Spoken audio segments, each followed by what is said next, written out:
Hi, guys. Welcome back to Ayurveda and Women's Health, an evolution to your higher self podcast. Now, I know I usually always say, welcome to the Harmony Inspired Health podcast. And that's because I've been a little bit lazy. I actually changed the name of the podcast a long, long time ago. And it is still technically a Harmony Inspired Health podcast. But I thought I will start introducing it as it is, which is Ayurveda and Women's Health, an evolution to your higher self podcast. But it remains the same that I am Harmony. I am your host. I'm from Harmony Inspired Health and the Ayurveda Alchemist Academy. And today we're exploring a deeply thought-provoking topic that blends spirituality, self-inquiry, and soul evolution. That is soul contracts. I'm looking forward to discussing this.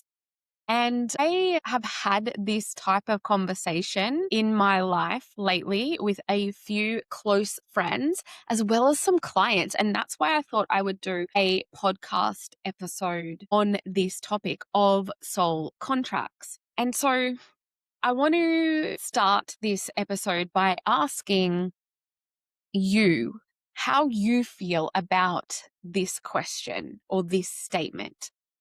What if I told you that some of the people who challenge you the most, the ones who break your heart, the ones who trigger your wounds or push you to your edge, may have once agreed to do so with love?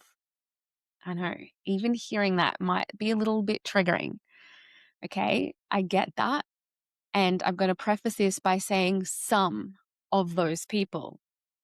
Now, the concept of soul contracts suggests that before we incarnate, our soul makes sacred agreements, not just with our own karmic path, but with other souls to experience particular challenges, roles, and relationships that will catalyze our growth. And these contracts, they can involve family, lovers, friends, even brief encounters with strangers who leave a lasting impact. It's not about fate or blame. It's about a conscious commitment made on a soul level to evolve. So today, we're not just asking, why did this happen to me? We're inviting a deeper reflection around what did my soul come here to learn through this. As I mentioned before, this episode may stir something within you. It may bring clarity to your past or peace to your present, but it might feel a little bit uncomfortable. It might even help you reframe a painful relationship as a turning point, not a punishment. And that's a good thing. So let's dive into this sacred mystery of soul contracts and how Ayurveda can anchor our dharmic path through the doshas, so our unique constitution, and why some of our biggest lessons come wrapped in this human form. So what is a soul contract? Let's ground this concept before we elevate it.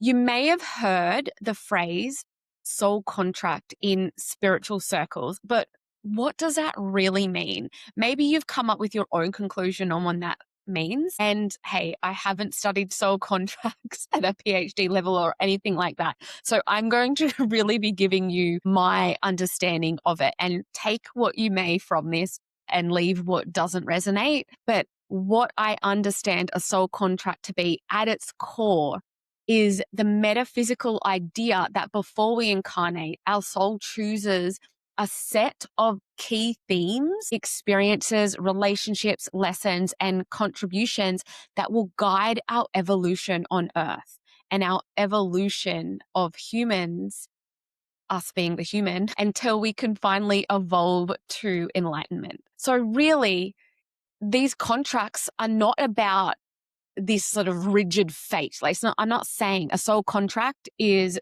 written in the sand and that's it, that's your fate, that's what a soul contract says. Rather, I would say that a soul contract is really a vibrational blueprint that allows for free will, yet it contains sacred patterning. In Ayurveda, this aligns with concepts that we speak of. And the first one is named in Sanskrit, Svabhava. And that is your inherent nature or your inner essence. And their second concept in Ayurveda is Dharma. And that's your soul's unique mission and contribution to the whole. Together, these help form the spiritual architecture of your soul's journey. And this is what we refer to as a soul contract. So you may be thinking, okay, great, Harmony. So what might my soul contract contain if it's a contract? Well, here are some of the elements that are typically included in this soul contract. The first one is lessons. You're here to learn. You're here to learn compassion, boundaries, forgiveness, sovereignty, and a whole lot of other things. So lessons are going to be in your soul contract. Karmas. You're here to complete unfinished energy or patterns from previous lives. The next one is talents and gifts. You're meant to embody and express these in this lifetime. They're gifts that you are given to express. And this ties into your Dharma, knowing that you're on your Dharmic path. Now, the next one is challenges. These challenges in your soul contract, they're not designed to break you, but to alchemize you, like pressure forming a diamond, right? We have these challenges that are going to create pressure in our lives, but it's so that you can come out the other side stronger, more resilient, with more clarity, more understanding. And the other part of your soul contract is people. And these are people who catalyze your growth, sometimes through love and compassion, but sometimes through contrast as well. And sometimes you choose hard lessons, not because you quote unquote deserve pain, but because your soul knew it could evolve rapidly through the fire of that pain. I want to differentiate though the difference between an internal soul contract and an interpersonal soul contract. One of the most overlooked nuances in this conversation around soul contracts is the distinction between the soul contract that you make with yourself and the one that you make with others. So the soul contract that you make with yourself, these are internal promises. They come in the form, I guess, of vows that you made to yourself. And it might be something as simple as, in this lifetime, I will learn to speak my truth. Or I will master self-worth and no longer abandon myself or others. Maybe your internal contract is, I will heal the maternal line and reclaim joy in my lineage. In Ayurveda, this really speaks to your prakriti, your natural and your true nature, which may have been suppressed or distorted due to imbalances or traumas. This is what we call your vikriti. Your soul contract may include returning to that pure expression of who you really are beyond the conditioning. So returning to your prakriti. These internal contracts often reemerge as deep intuitive nudges, repeating patterns, or chronic disconnect or chronic, disconnect, I guess you could say, or not being content if they are ignored. So that is all about these internal soul contracts that you make or your soul makes internally with itself to evolve through the lifetimes. Now, there are many, many, many souls in this world and beyond. And so our soul, your soul, and other souls can make contracts with each other. And these are sacred agreements made between souls before birth, right? And they are to play certain roles in one another's evolution. It's important to understand that not all soulmates come to offer soft love. Often we talk about, oh, he's my soulmate, she's my soulmate. And we're talking about this deep connection of love and purity. And yeah, that's a soul contract. But some also come to stretch you. So you might have a contract, a soul contract with a partner who awakens your abandonment wound so that you can finally choose yourself. And that can present in many different ways and in different lessons. You might have a contract with a parent who withholds affection, teaching you to mother yourself. Or you've got a soul contract with a friend who betrays you, pushing you into boundaries and sovereignty.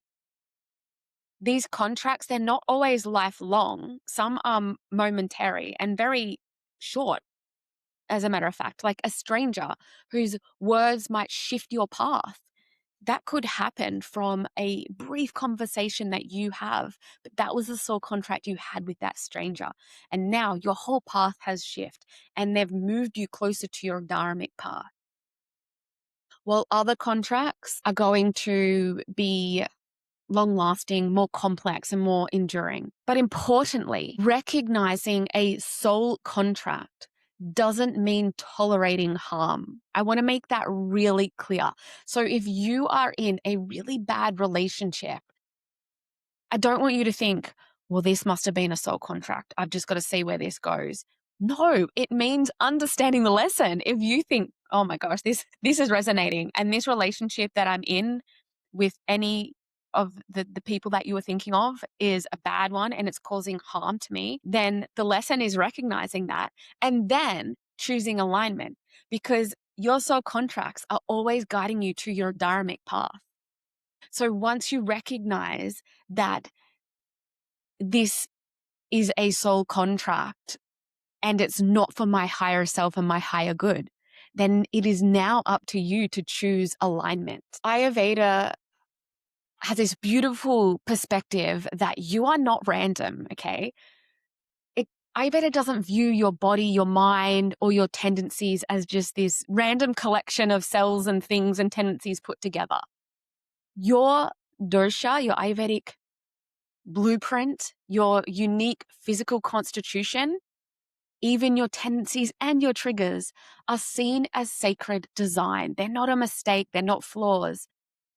But they're clues on how you can best show up in this world and align with your dharmic path. And this is why Ayurvedic wisdom is such a profound complement to the soul contract conversation, because it individually honors you as a portal to your dharma. Earlier on, I mentioned prakriti. And so I want to talk more about that, because your prakriti, your Ayurvedic constitution, is your blueprint and it's your dharmic code. So I want to unravel how that reflects in our soul contracts. Our individual constitution, we can sometimes call it our dosha or our constitution or our prakriti. It's about how you express your dharma. We have these 3 doshic concepts in Ayurveda, that is vata, pitta, and kapha. And each and every one of us has a unique proportion of all 3 of those doshas. But that means that one of those doshas is usually more prominent. They reflect our dharmic tendencies. So if you have more of a vata constitution and you have more of a vata soul contract, then this soul contract is really giving you those talents and those skills and those gifts to be creative messengers, intuitive channels, visionaries. And so your dharma may look like writing, teaching, innovating, but your challenges in this lifetime may be grounding, following through, and consistency. Vata souls are here to bring the winds of change. The elements that Vata is made up of is ether and air. So Vata souls are here to bring the winds of change, but they must be anchored to complete their mission in this lifetime. Now, a Pitta soul contract, knowing that Pitta is made up of the elements of fire and water, they're our warriors, our leaders, our disruptors. They're transformation agents, and their dharma often includes healing, leadership, system building, activism. But their challenges in this lifetime might come about as burnout, ego, control. Our Pitta souls are here to ignite, but must temper their fire to avoid self-destruction. And then our kapha soul contracts. Knowing that kapha is a combination of the earth element and the water element, these soul contracts are fulfilled by becoming nurturers, holders of wisdom, stabilizers of a community. Dharmically speaking, they're very good at counseling, caregiving, they're great in creative arts, and they have a spiritual depth, and they're really good at being able to articulate that. But their challenges are stagnation, codependency, fear of letting go. So our kapha souls, they're here to hold, but they must release what they cling to in order to evolve. Now, why this is important to understand in the conversation of soul contracts is that each dosha carries a piece of the world's healing. Okay? So, if you have ever felt exhausted, or if you're currently feeling exhausted in your work, if you're frustrated in your relationships, or just like you're feeling that you're not you, you don't feel like you. It's often not a life problem. More so, it's a soul-body mismatch. For example, a pitta woman stuck in a kapha-like supported role might burn out quickly. Vata in a rigid, structured 9-to-5 job will feel trapped, and they're going to feel so constricted, and that will lead to anxiety and even depression. Or a kapha who's trying to hustle like a pitta but just feels like they can never keep up with the demands. They end up really disconnected, really numb, and just feeling useless. So when you live against your doshic nature, you drain your prana, that life force energy. But when you live with it, you can activate your dharma. Okay, so we can see how all of these intricate concepts in Ayurveda connect, and why we've had a soul contract to learn through these principles. But the next principle I want to speak about in the frame of soul contracts is the karmic clues that we get in our imbalances. So our vikriti, which is our current imbalance, is also a messenger. Again, a lesson, a possible lesson from our soul contract. So Ayurveda says that the symptom is really sacred communication. And here is how imbalance might point to unresolved karmas. A chronic vata issue might equal avoidance of commitment or the fear of being seen. And so your soul contract is going to pull up lessons for you to learn how to be committed, how to let the world see your beautiful gifts. And until you learn that lesson, they're going to be presented to you over and over again, because these soul contracts are here to align you to your dharma, your dharmic path. And these unlearned lessons can become karmas that we have to address in our next evolution or lifetime, if that's your belief pattern. So again, if we're looking at the imbalances being these karmic lessons or soul contract lessons, and we have a lot of excess pitta, this could be presented to us in a soul contract as past life wounds around power, justice, or war. So we're going to have to learn those in this lifetime, and we might have a really strong pitta constitution, because our constitutions, and I've done podcasts on this, is our constitution, our prakriti, is created through obviously our parents' genetics, but also the planetary alignment at the time of our birth, the season we're born in, the nutrition of our parents, and past karmas is also an aspect of what creates our prakriti, our constitution. If you have like a stuck kapha constitution, then you might need to address this in your soul contract as lifetimes of suppression due to life Sorry, let me say all that again. It's been a long day. If you, in your soul contract, are addressing lessons around lifetimes of suppression, grief, this may be evident of stuck kapha constitution. So there are beautiful practices that can help us release these karmic imprints in our doshic constitution so that we can learn those lessons and take part in honoring that soul contract. And some of these practices are so simple and include things like breath work, like mama therapy. Mantra is a beautiful way to shift these different karmic imprints. Selfless service to the good of the nation, the country, the people. Yoga nidra, this type of self-development, this is helping you evolve. Anything that's going to help you spiritually evolve is going to not only heal the body, but also unearth soul patterns. So remember that if you're feeling imbalance in your life, and we call them doshic imbalances, this isn't, your body is not failing you. Your mind's not crazy. This is just feedback. It's feedback for you to honor your soul contract so that you can live out your Dharma. And on that, I really want to bust the myth that Dharma equals your career. Because in our English language, we often translate the word Dharma to purpose. And then in our Western minds, we think purpose is career.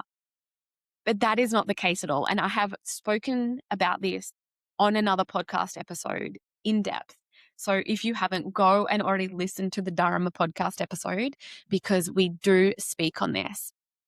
But I do want to address here that Dharma is how you serve the world from your essence, those beautiful gifts and talents and that essence that was written in your soul contract. So an example of this is a Varted Dharma might express as an author. They're creative, but they could also express as a mum who tells magical stories to their children at night. So an author might be a career path for them, but they might not take that career path because that career doesn't equal their Dharma. Their creativity may be expressed through telling beautiful stories to their children. Pitta Dharma might be a CEO, or they might be a yoga teacher helping women to reclaim their power. A Kapha Dharma might be a therapist, or the Dharma could be played out as the wise auntie that every child feels safe with. So you can see that the expression can change, but the energy doesn't. That's the Dharma. You can live your Dharma in motherhood, in business, in rest, in writing, in rituals, when it's aligned with your soul. It doesn't matter how it's expressed. It matters how it's aligned with your soul. And this is what your soul contract is unveiling. So I have some questions that I want to ask you guys. Whether you are driving and you're listening, just think of them in your head. Maybe you're listening to this and you having a cup of tea and you can pull out a pen and paper and journal these, or you're going for your walk. I know I love listening to podcasts when I'm walking my dog, so that's usually when I'm listening to podcasts. But wherever you are, just think about these questions, ruminate on them for a little bit and reflect. The first one is, what qualities have always been quote unquote too much or not enough in you, and how might they actually be sacred? Why were you given those qualities? And then ask yourself, where do I feel most alive and generous? And what kind of service feels effortless and joy-giving? I want you to remember that you were born with a body made of the 5 elements from an Ayurvedic perspective, made of earth, water, ether, fire, and air. Did I say air? I might have forgot air. But your soul, it's timeless. It's not just here in the body that you have now in this lifetime. And Ayurveda is not just a science of health, it is a spiritual language of constantly returning back to that soul essence and to remembering your truth, which is your soul. When you also understand your unique constitution in this lifetime, you understand your karmic classroom. And when you live in peace with it, you become medicine for the world.